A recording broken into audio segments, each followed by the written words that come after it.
Tehreek Insaf safe exit की ख्वाहिशमंद long मार्च से बचने के लिए अयाज सादिक से राबता किया गया। नवाज शरीफ ने कुछ लो कुछ दो की बात मुस्तरद कर दी। शाह महमूद, असद कैसर और परवेज खटक ने आज भी स्पीकर ऑफिस में इलेक्शन और जलसे का कहा। मरियम नवाज की प्रेस कॉन्फ्रेंस।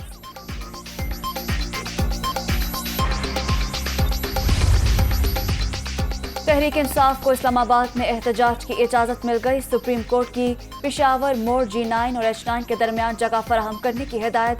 अपोजिशन और हुकूमत को मुलाकात का हुक्म।